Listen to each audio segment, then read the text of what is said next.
Hey guys, so I wanted to talk to you today about macros. What is a macro? Do I care what a macro is? And should I track my macros? So basically, let's start at the beginning. What is a macro? Macro stands for macronutrient, which are the large nutrients or make up the majority of the food that we eat. Why should we care about macros? Well, studies have shown that we are able to manipulate and change our macros to change our body composition. So people in the fitness industry have learned that we can really fine-tune our diets right down to the gram, and it will affect our overall appearance and our overall health. So I'll kind of just introduce you to what is a macro, what foods contain what macros, and if you should choose to start tracking your macros, how would you go about doing that? So to get started, there's 3 different macros. There's proteins, carbohydrates, and fats. And the way it's broken down, for every gram of carbohydrate, there's 4 calories. For every gram of protein, there's also 4 calories. And for every gram of fat, there's 9 calories. So fat is technically the most nutrient dense, which is why it's so important, because it helps us give us that full feeling after we're done eating. So that leads it to the next point. Why should you track macros and how should you do it? Well, like I said, studies have shown that we are able to manipulate our macros to change our body composition. So the most easily manipulated one is carbohydrates, which is probably why you hear that thrown around a lot. And basically the reason is because carbohydrates are our main energy source. So if you're on a diet and you're trying to lose fat, the idea is if you cut back on your total carbohydrates, you're going to burn fat quicker because you're not going to have to burn through all those carbohydrates first. So it's kind of like skipping a step.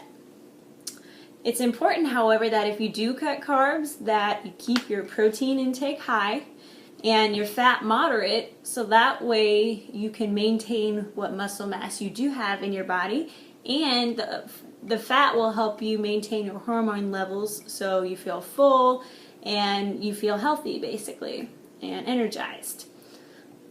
So I'll give you my example from the spring. I went on a diet or a cut, and I was eating in a calorie deficit for 6 months. So basically what I did is I lowered my total calories down, and then I also cut back on my carbohydrate intake, kept my protein high and my fat moderate.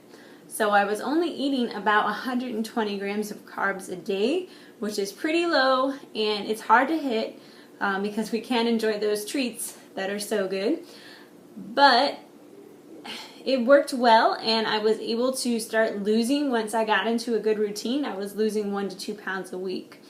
So often I would be hungry though because of the low carb intake. So once a week I would have what I call my treat meal, which means that I would just go out, enjoy myself, not go too crazy, but not track the meal and really just replenish those energy stores that had been deprived all week because of the low carbohydrate intake. So basically I did that for 6 months straight. Then once I got down to my goal weight, I stopped dieting and I started to slowly raise my calories, and then I added the carbs back in. So now I'm eating close to 250, 260 grams of carbs a day, and I'm eating more actually than I was before, even though I weigh less, because my body has adapted. I have more muscle mass, and I've kind of restored that metabolism by being consistent and sticking with my plan no matter what. So I found that macros works the best for me personally. I tried just counting calories at first, and I wasn't losing weight because my macros were all off. So this works best for me. If you want to try it, I suggest going straight through MyFitnessPal, because it will calculate your totals for you and kind of take a lot of the brain work out of it. And if you do want to get started, a good place to start is 40-20-20, meaning 40% carbohydrates, 20% protein, 20% fat. It's just simple across the board, and that helps you have just a base point. And then what you're going to do is you're going to continue to log your food like you would normally do in MyFitnessPal. But then once you log it, you're going to scroll down to the bottom of your log and hit the nutrient tab, and it will have a breakdown of all of your macronutrients, and you're able to see if you hit them for the day or if you're over or under. So I always found when I was dieting that I would try and do that maybe the night before or before I would eat something to make sure that everything I had planned to eat that day fit into my total goal. And it seemed to work well. It is harder when you're on a diet, but just remember that a diet is a means to an end. It's not forever. So if you stick with it and you really put in the work and the effort, after that time period has passed and you've reached your goal, you're going to be able to eat more again and go back to a more normal way. So in my opinion, I think macro tracking is the best way to either lose weight or stay on track with your fitness goals. Now, if you are kind of an obsessive person, this can get out of control quickly. So you just need to, remember that you're doing this for your overall health and you're doing this to get to your goal. That's it. And if you go a little bit over or under during the course of the week, it's not the end of the world. You just need to keep going and take it one day at a time. So that's kind of macros in a nutshell, just a little intro to what they are. If you have more questions, feel free to shoot me a message or comment on the video.